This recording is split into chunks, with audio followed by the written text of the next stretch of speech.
Good evening. Welcome to this enjoyable class that I've prepared for you. Uh, Today we are in topic 4, where we are going to uh, talk about precipitation. We're going to talk about precipitation.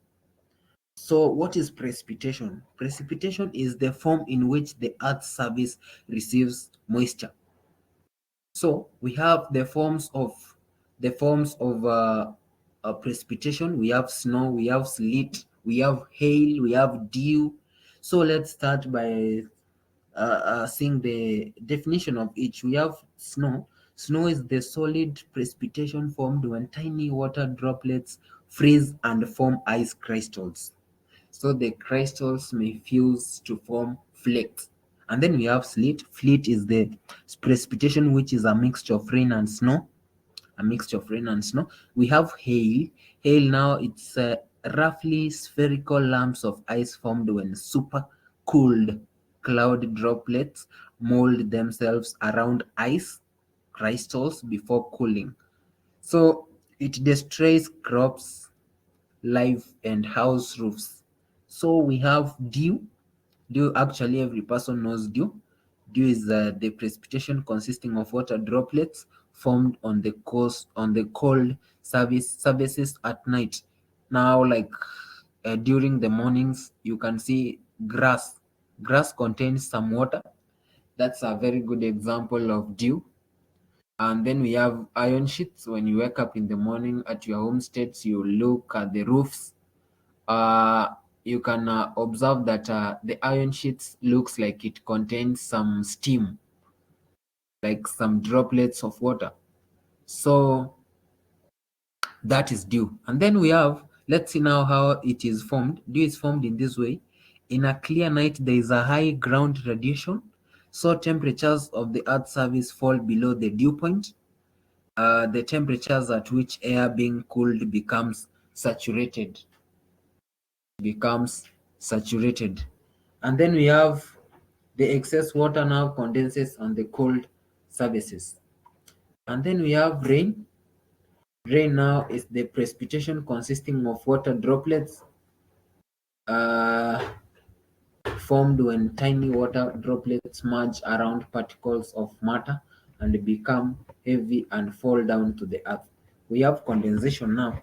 Condensation is the turning of water vapor into tiny water droplets as cooling continues below dew point. The droplets join to form clouds. Now, condensation, we have adiabatic, and then we have orographic, and then we have frontal cooling, we have advection cooling. So adiabatic cooling is now cooling of moist air as it rises vertically. And then we have orographic cooling. This is cooling of moist air as it climbs a hill or mountain. We have frontal cooling, cooling of warm air mass when it blows towards a cold air mass. Advection cooling, cooling as a result of moist air moving over a cold land or sea. So, how does condensation take place? Condensation takes place in this way. Moist air rises to the condensation level. It's cold below dew point. Tiny water droplets condense around tiny particles such as dust, smoke particle, and pollen grains, and salt particles. Thus, condensation nuclei. The droplets merge and eventually become bigger and fall as rain.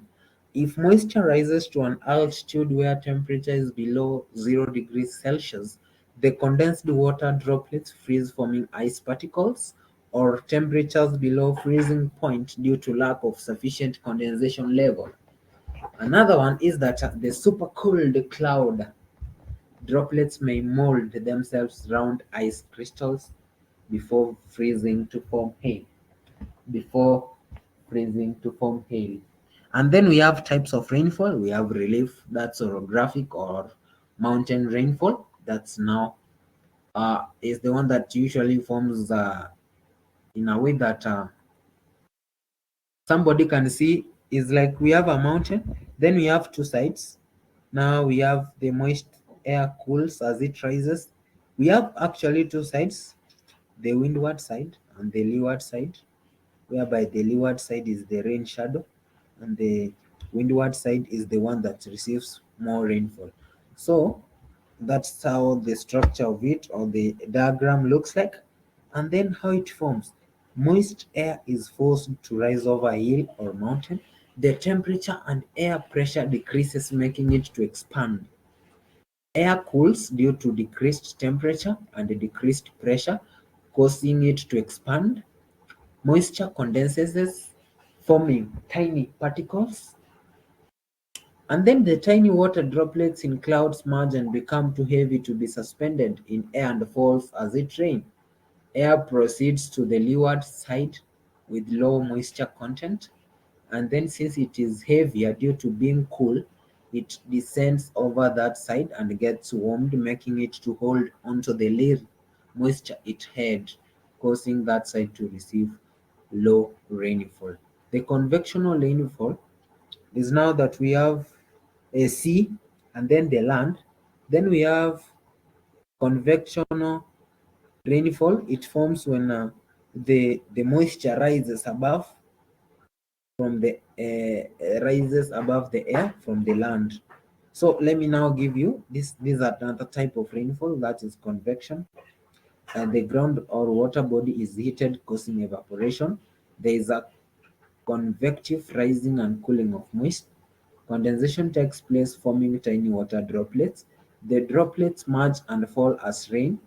The cooled dry air descends to the surface where it is heated and its capacity to hold water is increased.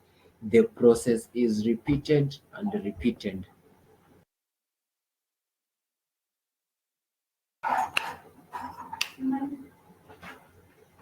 We have frontal, that is frontal or cy- cyclonic rainfall. It is the one that forms.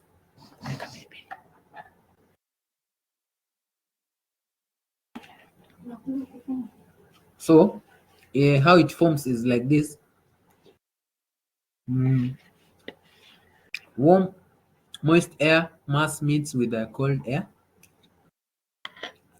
The warm air is forced to rise. As it rises, it reaches at a line of contact with cold air.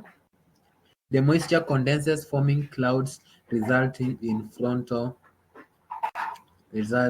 frontal rainfall. Factors that influence rain types and amounts. We have relief aspects. We have forest and water bodies, air pressure, air masses, ocean currents. So those are the various types that leads to the uh, those are the factors that influences the rainfall. And then we have atmospheric pressure, the factors influencing atmospheric pressure. We have altitude, we have temperature, we have rotation of the earth. So we have a lot of points here. I could like to give you a task whereby I want you to go and look at different types of fog, how they are formed, explain very well. Write notes so that when we meet in the next class, it will be very easier for me to explain those points and help you to do what? To understand them. But for now, I want you to go and prepare notes from where we have left.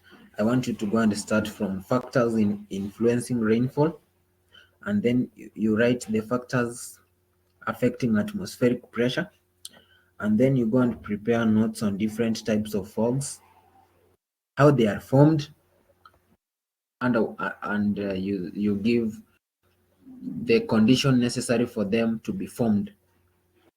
Uh, I hope up to this point, I've explained most of the things actually very well. I'm going to leave a video behind whereby you are going to have a look on what we have discussed so that you will not be left behind. Thank you very much for your time. Let's meet in the next class.